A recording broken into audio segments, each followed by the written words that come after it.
తెలంగాణలో పార్టీ మారిన ఎమ్మెల్యేల అనర్హత పిటిషన్ విచారణ త్వరలోనే పూర్తయ్యేనా? శాసనసభ పూర్తయ్యేలోగా తీర్పు వస్తుందా? ఎమ్మెల్యేలను అనర్హులుగా ప్రకటిస్తే ఉప ఎన్నికలు తథ్యమన్న బీఆర్ఎస్ మాటలు ఫలించేనా? అసలు స్పీకర్ చేతిలోనే కథంతా ఉంటే అనర్హతకు అవకాశమే లేదా? ఏం జరగబోతుందనే చర్చ ఇప్పుడు తెలంగాణ రాజకీయాల్లో కలకలం రేపుతోంది.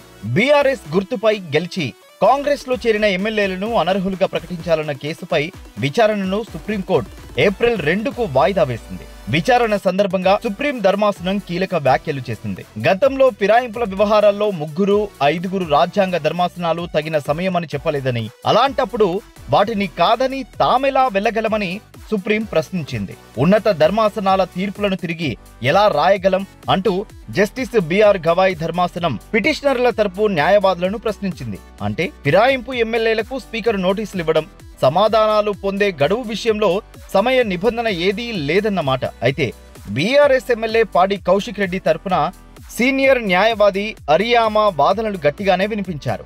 3 ఎమ్మెల్యేలపై వేరువేరుగా ఫిర్యాదు చేసినా స్పీకర్ స్పందించలేదని, నోటీసు కూడా ఇవ్వలేదన్నారు.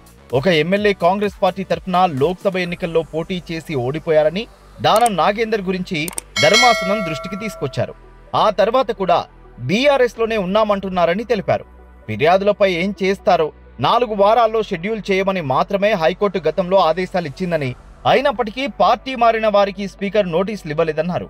సుప్రీంకోర్టులో పిటిషన్ దాఖలు చేసి విచారణ సందర్భంగా ధర్మాసనం కొన్ని వ్యాఖ్యలు చేసిన తర్వాతే నోటీసు ఇచ్చారన్నారు.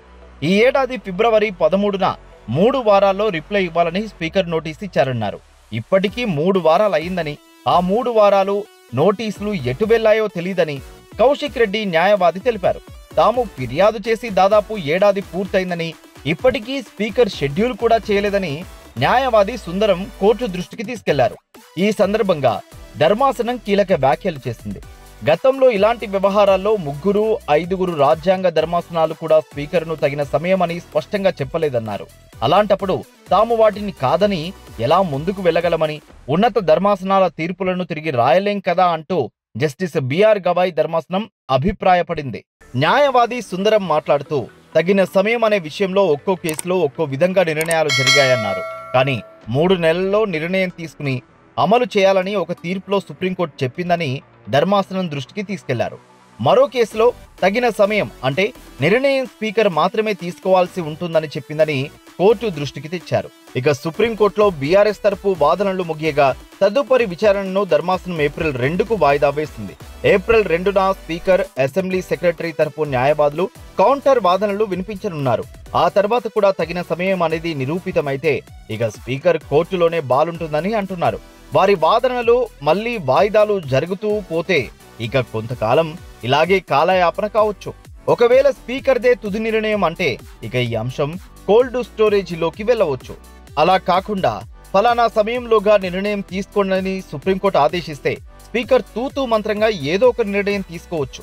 ఏదేమైనా అనర్హత పడుతుంది, ఉప ఎన్నికలు వస్తాయి అనే మాటలు మాత్రం అంత సులభం కాదు. గతంలో ఇలాగే జరిగిన సంఘటనల్లోనూ అనర్హత వేటుపడి ఉప ఎన్నికలు వచ్చిన సందర్భాలు పెద్దగా లేవనే విషయం కూడా ఈ సందర్భంగా గమనార్హం.